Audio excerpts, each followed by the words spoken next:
Sitä saunan lämpö hyväilee tällaista kiireistä ratiojuontajaa. On täällä saunassa kyllä ihan kiva valmistautua muun muassa tuohon vuoden upeimpaan juhlaan. Mäkin haluan jo iskelmägaalaa. No Timo, sun täytyy nyt hetki malttaa. Meillä on tässä vielä hetki aikaa. Eiks mä pääsis jo iskelmägaalaan? No, ei nyt vielä. Se on 20. päivä. Ja sitä ennen pitää vielä tehdä vaikka mitä, muun muassa tänkkaadissa tiistaissa huutaa siitä riemusta, että voittaa liput iskelmägaalaan. Minä kyllä lähden jo iskelmägaalaan.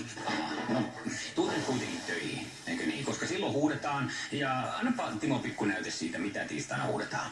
Thank God it's tiistai. Thank God mä voitan liput gaalaan, koska... No joo, vähän enemmän tunteella. Mutta muuten hyvä, Timo. Ihan hyvä.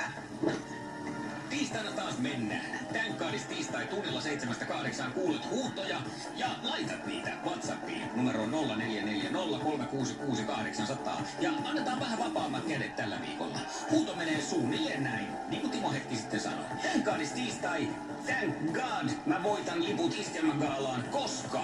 Ja sitten lopun saa täyttää. Perustele hyvin ja tunteella, miksi sinä haluat liput iskelmägaalaan ja sellaiset voit voittaa. Siis tänkkaadis tiistai, thank God, mä voitan liput iskelmägaalaan, koska... Ja perustelut siihen numero 0440366800. Ja viestit laitetaan tietenkin WhatsAppilla. Tunnin hulabalo tiistaina 7-8. Tänään iskelmä. Nauti elämästä.